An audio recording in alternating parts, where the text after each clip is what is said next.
There have been a lot of questions about how the World Health Organization is funded, especially after COVID-19. Here's comedian Russel highlighting how the organization's former director, Margaret Chan, broke it down. Let's watch.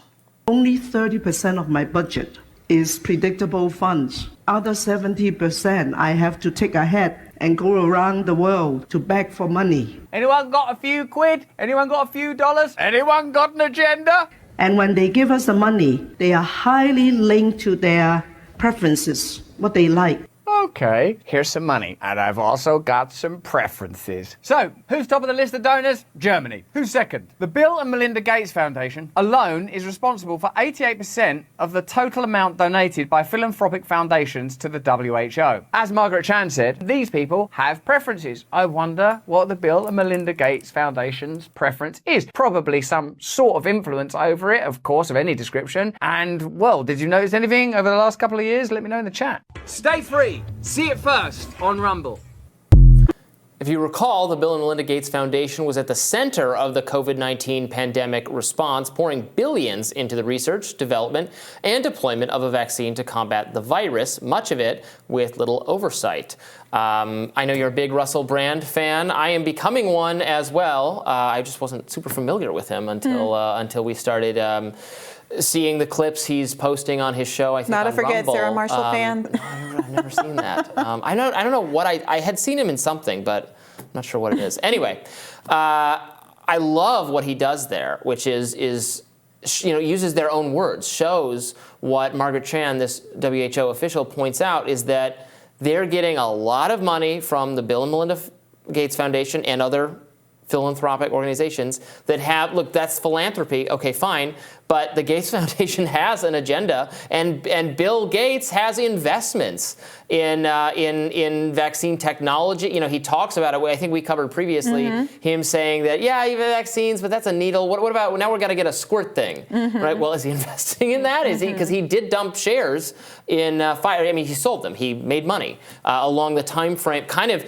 in keeping with the time frame of like the height of the vaccines, like vaccines good. Not that they stopped being good for severe disease and death, but they didn't fulfill the promise of extensive prevention of cases.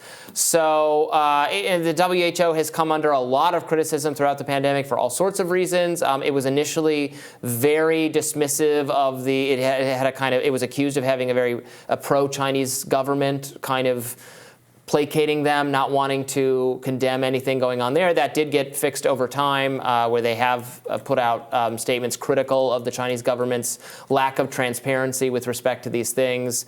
But this is a global health organization. This is not an organization that is accountable to U.S. democracy, to voters, anything of that nature, and its declarations. And now, in some places, I think things the WHO has declared are actually saner than the things that our own CDC declared.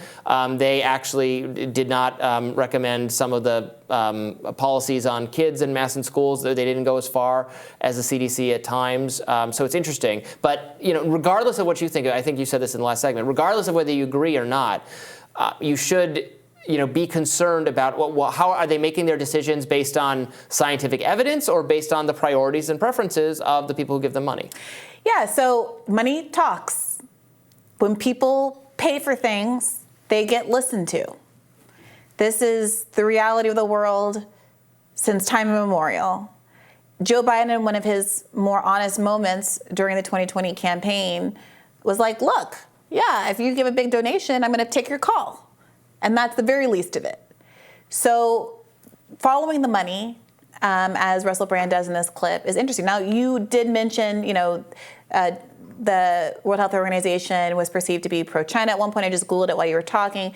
China has contributed less than 1%, apparently, to the World Health Organization's total funding, which is interesting. The United States, it's actually weirdly oddly hard to find this. You can find it in raw numbers, 550 million. Right. And that's been a 15% increase. I'm struggling to find the percentage. The philanthropic people who give to the WHO might have business interests. Like Elon Musk is totally tied up with China, right? I think the concern there wouldn't be a direct pressure from China. It would Sure. be people who don't want to offend China. I mean, American businesses down the line are afraid of offending China because they want to be involved in their markets. Sure. I'm just trying to point out that, to the extent that there is this relationship that's being drawn, or skepticism of China and its contributions that seems much lower than the U.S.'s contributions, it's also worth noting, the Gates Foundation comprises 88% of the philanthropic donations to the World Health Organization, but that is not 88% overall. That's the percent of what they collect that's not from the countries directly, but just philanthropic. But it's still obviously very significant, and people have raised concerns about what Bill Gates is doing from a scientific perspective. I know there was a news story that was skeptical of his choice to genetically modify over 100,000 mosquitoes and release them into the wild. Great. And maybe it's Wonderful. sciencey and good, and maybe there are real contributions that are coming out of this.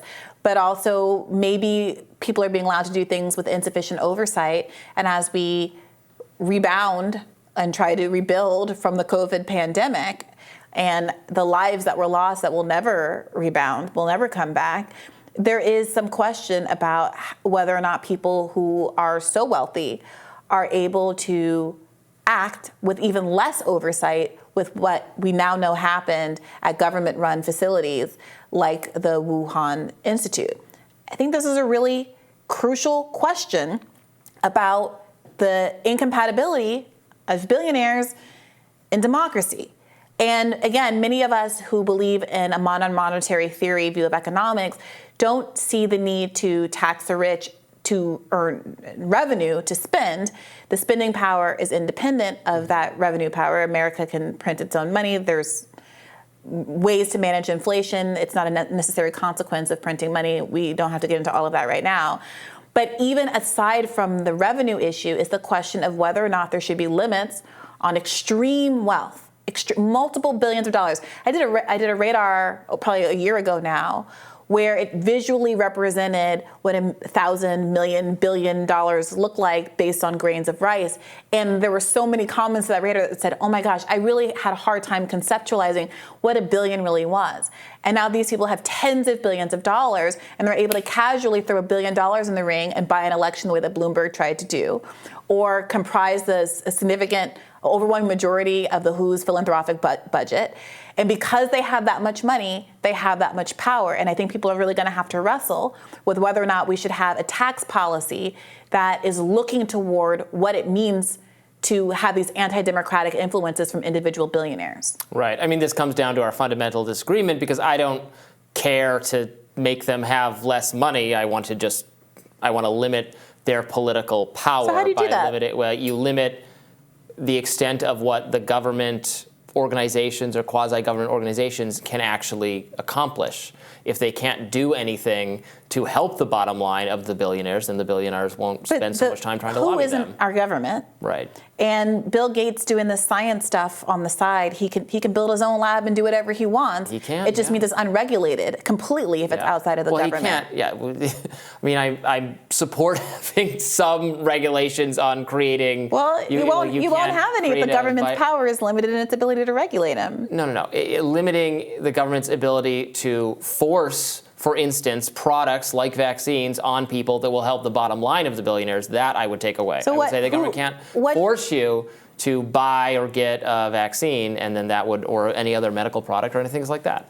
All right. Well, Bill Gates is released 150,000 genetically modified mosquitoes in the wild. He's a billionaire and he can do whatever he wants. I don't think you can. And that's the question that people have to deal with. Genetically they can be, and they are. I'm not. They shouldn't be able to do that. You shouldn't be able to But who will stop them, Robby?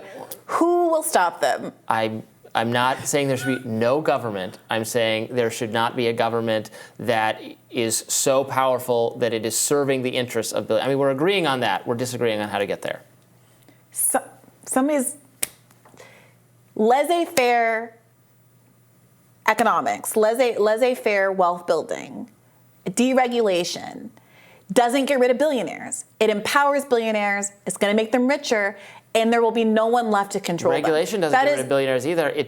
The people most powerful and most wealthy capture the government institution and then But make we it so agree, that other Robby, that people government can't. capture is an issue. Right. I'm wrestling with this. Yeah. There are checks and balances and efforts to reestablish democracy. That's what we should be working to. But it's quite obvious from these examples that simply saying shrinking government and let the billionaires do what they will is not the solution either. And something people are going to have to reckon with whether or not there's any way to control billionaires other than to tax them out of being billionaires, or at least significantly limit their wealth such that they can't casually throw $1.5 billion at their pet project, whether that's electing Soros-backed DAs, releasing hundreds of thousands of mosquitoes into the wild, or influencing COVID policy. Right, but it's done, the policy is done at the point of government force, which is what I want to limit where it can be limited.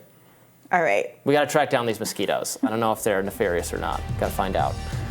Tomorrow on Rising, journalist Li Feng will join us to discuss exclusive details on how Obama's business deals are actually designed to minimize his tax liabilities. Be sure to Li Feng is one of the most follow the money reporters there are, and he has a lot of good stories as a consequence of that. Be sure to like, share, and subscribe so you never miss any content. And for those of you who prefer to listen on the go, we are now available anywhere you listen to podcasts. See you later. See you tomorrow.